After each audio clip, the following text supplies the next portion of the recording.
Who are these people? Who are you? Well, he is Daniel. I am Clint. This is Locked On Bulldogs. People know who we are. No, we know who we are. The 199 know. And also, we need to know other names besides Daniel and Clint. Like maybe, I don't know, wide receivers at UGA. And how this is a strength for our team. For the first time, maybe in a while, we can say the most complete, the most talented team we have on the roster might be. I said might be. At wide receiver. Next, from Locked On Bulldogs. You are Locked On Bulldogs, your daily podcast on the Georgia Bulldogs. Part of the Locked On Podcast Network. Your team every day.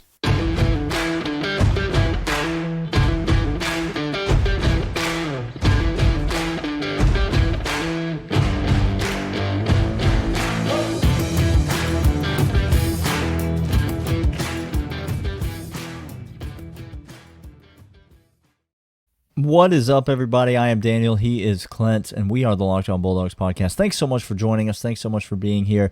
Really appreciate you all. Thanks for making us your first listen, for tuning in every day. We appreciate all of that from you.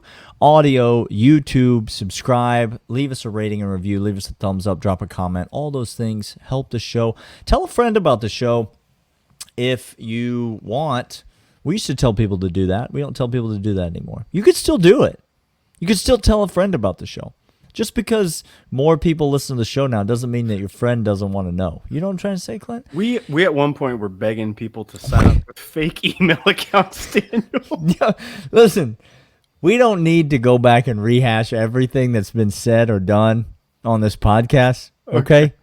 I remember it when it was called Talking Dogs, and you might as well. But let's talk about something more promising. Okay, Please. Let's talk about something more uplifting. Spring practice is over. Yes. And so it's a good time to kind of evaluate, look around, and see where you're at. Okay. And we thought we'd do that today with this group of wide receivers. And you mentioned might be one of the more talented units on the entire roster. You said might. You emphasized that you said might. Very specific about that. Hedged your bets there a little bit. I did. I will give you this, Clint. Okay. Georgia has never had more talented depth at receiver than they do this year. Georgia has never had a third, fourth, fifth, keep going, sixth option at receiver that was nearly as talented as their third, fourth, fifth, and sixth options at receiver this year, Clint. No. If you go through the roster and we played a game where I could take away from Georgia the top wide receiver every year, and then you had to rely on everybody else, this year we'd say, okay. Every other year you're saying, oh no, we have Spoiler no alert, one else. we did that already. We took away the top wide receiver from last year, and we were left with this group. You're saying you could do it again. You could do it again this offseason, and we'd be like, yeah. First of all, Clint, I would ask you this. We come by and we play a game, and we say we're going to take away the top wide receiver off this team. Let me just ask you a simple question. Who are we taking away, Clint? Now, for this purpose and this purpose alone, Brock Bowers is in fact a receiver. Okay, well, we've been arguing that for years, but he's not. He doesn't play the position wide receiver. Thank you. I was just going to say. So, for the sake of this argument, we are focusing on the title wide receiver, not XYZ, pass catcher. Whatever, not pass catcher. Okay. I don't, Daniel. I'm not. This is the point I'm trying to make. I don't know. It's up for debate. And you could argue, there are people who would argue, and I'll allow you to either agree or give a rebuttal here. There are people who would argue that not having a obvious best wide receiver is in fact a weakness for this wide receiving core. Do you agree with those people, even in a small part, or do you disagree with them, and why? I would agree with this. I agree that a uber talented number one clear-cut favorite up there changes a game. That I agree with. You look at LSU. LSU taught us that. If you look at what Joe Burrow was able to do, LSU taught us that if you have outstanding wide receivers, you can get away with a lot. It's true. Just Jamar Chase is quite good. He's unbelievable. Justin Jefferson is better. Oh, wow. And he's not wrong. So if that's the case, then you look at this, we don't have that. But on the other end, if you look at what Georgia wants to do and how Georgia wants to play, we are not LSU. That's correct. And never will be. So LSU style needed that. By the way, look what happened to their coaches. One-hit wonder. One-hit wonder. That's exactly right. Thank you. We are built to last, and we are built to succeed, and we are built to, again, stranglehold people like an anaconda and suffocate them. And so you don't need that in this explosive offense. We have Todd Monken 2.0. We have an offensive line, we have a running game, and we have Kirby Smart's defense. You don't need that in this system. Dan. Yeah. I think I agree with you, but I do think what we've seen in the past, we've seen it with A.D. Mitchell most recently. We've seen it with Jorge Pickens before that. When you have that dude, it does change the game. Now, again, it's a weird semantic that we're getting into for the sake of content on a podcast. Georgia does have that dude. We want to be clear about that. It's just that he doesn't play the position that we're talking about on today's episode. So Correct. It just doesn't really fit the narrative to include him. He does change the game, and he does run out there in the pass pattern just like all the other wide receivers. But they don't have an alpha at the position wide receiver. So when we come back for segment 2, Clint, let's do this. Let's talk about the A-list, because I would argue that while Georgia doesn't have a number 1, they have got one of the bigger A-lists of wide receivers, like way more than could start on this team. Yes. Who is the A-list of wide receivers? And then we'll come back in segment 3 and tell you who some of these sleepers might be, who maybe aren't on that A-list, but that you should be paying attention to as well right after this. But first, I want you to know about FanDuel. FanDuel right now is the place that you need to get over to. They're the official sports book of Locked On Podcasts and Locked On Bulldogs. We love them. We appreciate them. FanDuel.com/LockedOn is the site you need to go to be a new user. Put your money in. Get in those over-unders, those parlays, NBA action, MLB action, as well as futures when they hit in the game line of the cocktail party. I have been saying the day it comes out, I am spending multiple units. If you don't know what a unit is, go find out, and then go over to FanDuel.com and use said units to bet with us. They're the official sports book partner, Locked On Bulldogs, Locked On Podcast. Right now, new users, go over there right now, FanDuel.com/LockedOn. And if you bet your first time and it does not cash, you get up to $1,000 in bonus bets. That's right, $1,000 in bonus bets. FanDuel.com/LockedOn. Terms and conditions apply. Your A-list wide receivers, Clint. Yes.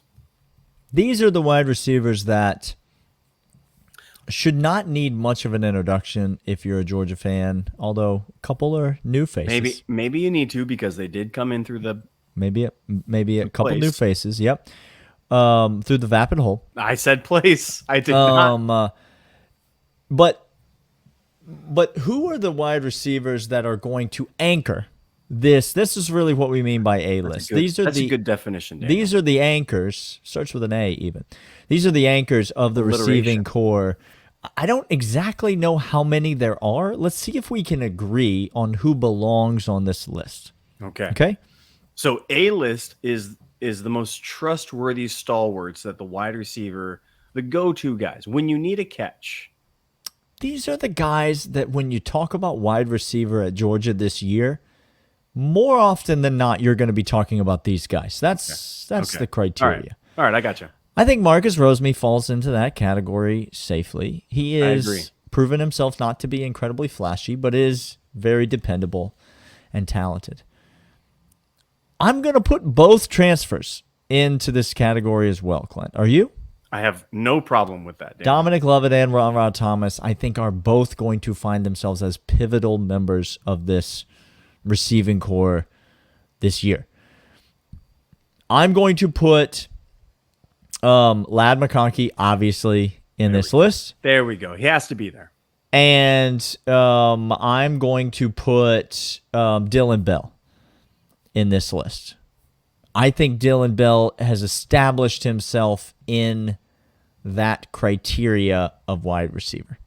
Okay. Do you disagree with any of those? Well, I was just going to ask you, of that list, who has the likeliest percentage of bringing up the rear of the A-list, of maybe not being on the A-list? Who would you put? Would Dylan Bell, since you named him last, be the one that you would see going into the next group, the highest likelihood, or is there another name? I actually think of the guys I've mentioned so far, I think Marcus Rosemate's the guy that is most likely to be bringing up the rear. See, this is really wild to me because I think there are reliable, steady hands. And Rosemate is a reliable, steady hand. But if you're asking me Bell's spectrum, he could be the best wide receiver on this team, Daniel. He could absolutely be the wide receiver one on this team. I think there's a scenario where that plays out. I do as well. I think he could be wide receiver 5 of that group. I think Rosemate is 6 of that group. But I think he could be 5 pretty easily as well, which is interesting for me. It is interesting. He definitely is the least proven of all that talent. Now, I know the 2 transfers haven't played at Georgia. They have played SEC football, and they have proven themselves quite well. Quite good.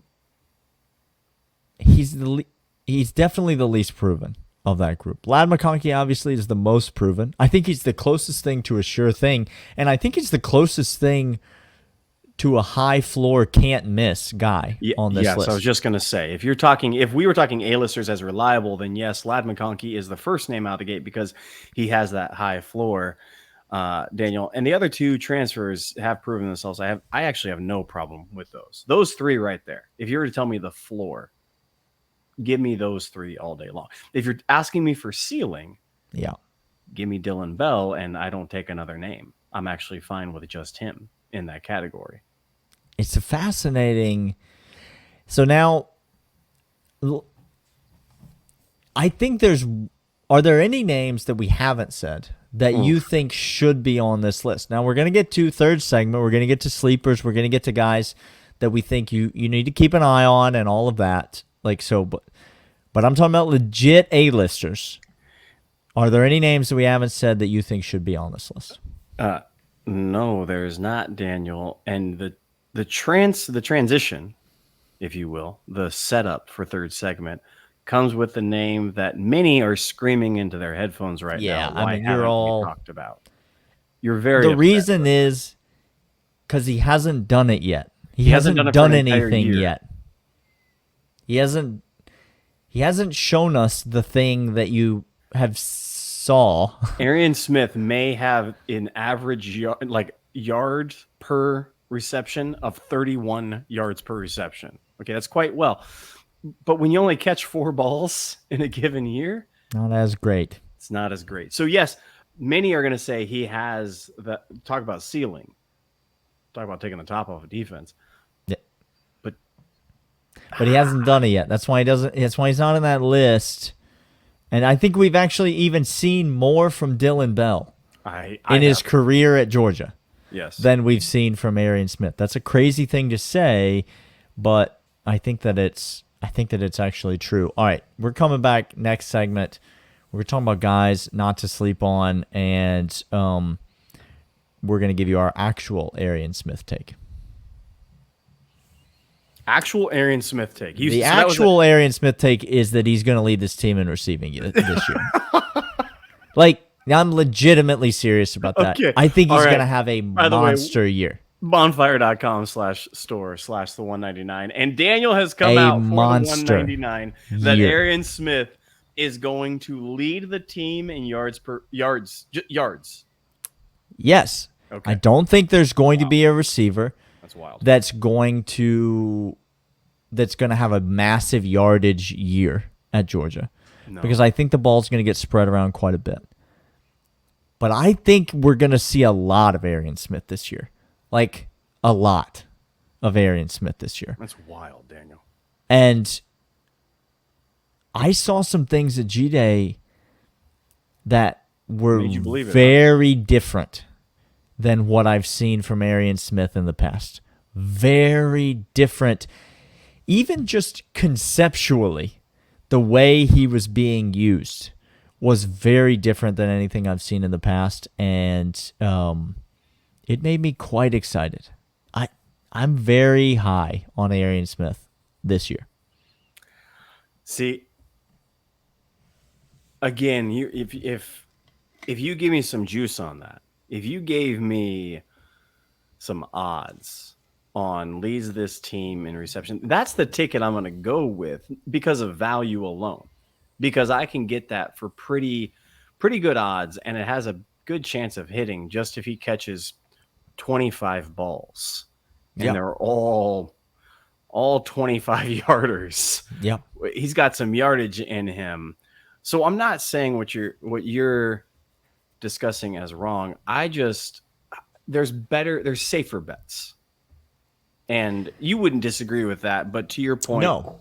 To your point, this is a dude who can, if he was to hit many times in a season, it's going to be astronomical what he's able to do.